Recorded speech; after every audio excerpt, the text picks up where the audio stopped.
Olá pessoal, e bem-vindos a mais um Explainer.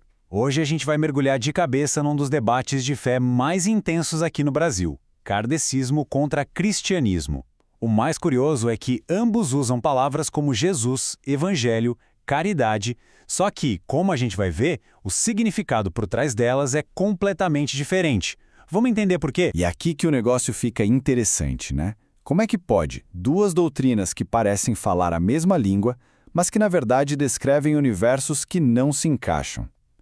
É exatamente isso que a gente vai investigar hoje, analisando esse conflito sob a ótica da apologética cristã para sacar essa incompatibilidade. Para a gente não se perder, montamos um mapa. Primeiro, vamos ver o choque de visões de mundo. Depois, a gente foca em Jesus e na salvação. Na sequência, a gente descobre de onde cada um tira sua verdade. E para fechar, vamos ver como cada doutrina lida com a grande questão do sofrimento. Ok, vamos começar pela base de tudo, a cosmovisão, ou seja, o jeito que cada um enxerga a realidade. Segundo as fontes que a gente analisou, as diferenças aqui não são só uns detalhezinhos, não. Elas nascem de duas formas de ver o mundo que são, na sua essência, impossíveis de conciliar. Presta atenção nessa palavra irredutível. Para os defensores da fé cristã, não é uma questão de sentar e aparar umas arestas. A visão deles é que existe um abismo teológico e moral. Não tem como construir uma ponte entre essas duas formas de crer, são simplesmente incompatíveis. E esse slide aqui mostra o tamanho do abismo. Olha só, no cristianismo bíblico, você tem um Deus que se relaciona com você, uma única vida para viver e uma salvação que é de graça. Já no kardecismo, é uma inteligência suprema, tipo uma força, várias vidas para evoluir e uma salvação que você tem que conquistar por mérito.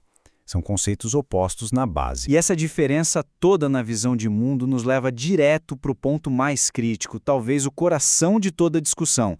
Afinal, quem é Jesus e como a gente é salvo? Um Salvador que é Deus ou um espírito super evoluído? A resposta para isso define tudo. Para a fé cristã, esse trechinho do Evangelho de João é a base de tudo.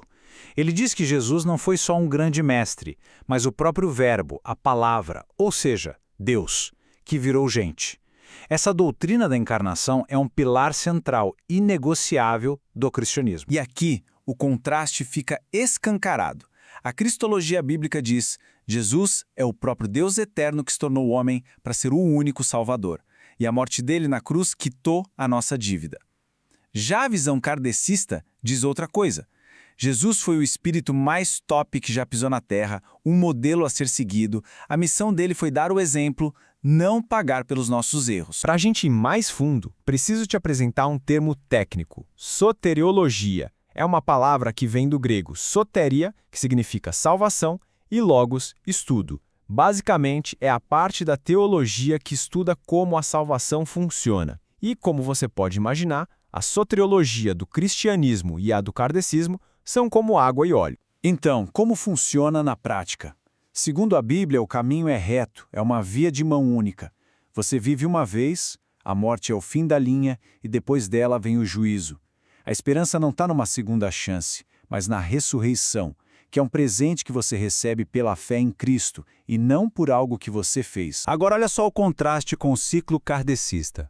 Aqui, a vida é só um capítulo de um livro bem longo. A morte é só uma passagem. Lá no plano espiritual, a ideia é você se ajeitar, consertar os erros, para poder voltar e continuar evoluindo.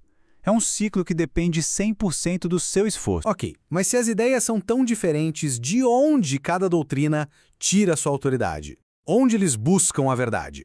É o que a gente vai ver agora e, spoiler, os caminhos se separam de novo e de forma radical. Essa tabela aqui meio que mata a charada. Do lado cristão, a autoridade máxima é a Bíblia, vista como uma revelação de Deus que está completa, fechada, não precisa adicionar nada. Do lado kardecista, a fonte são as comunicações com os espíritos, uma revelação que é contínua, sempre em progresso, através dos médiuns. E aí a gente chega num ponto que, do ponto de vista bíblico, é um beco sem saída.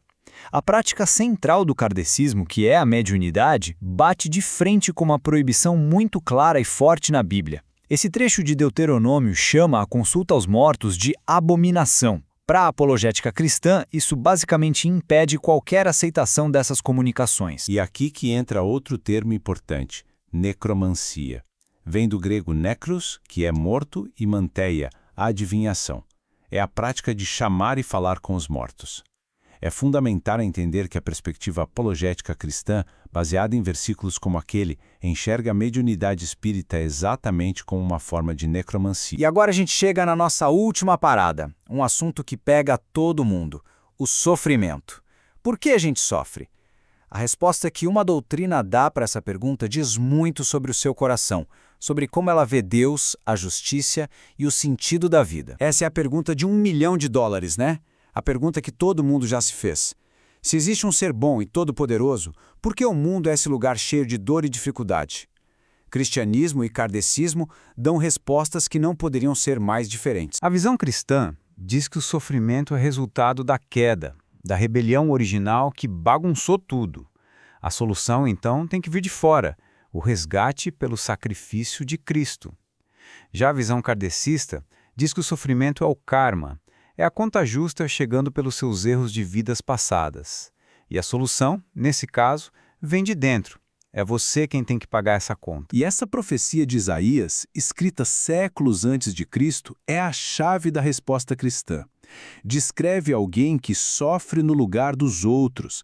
Ou seja, o sofrimento não é uma dívida que a gente tem que pagar, mas algo que Cristo pagou por nós. O castigo que era nosso, ele tomou para si. É a lógica da substituição. Então, vamos amarrar as pontas. A análise que a gente viu da apologética cristã mostra 4 pontos de choque que não têm acordo. A visão de mundo, uma vida contra várias.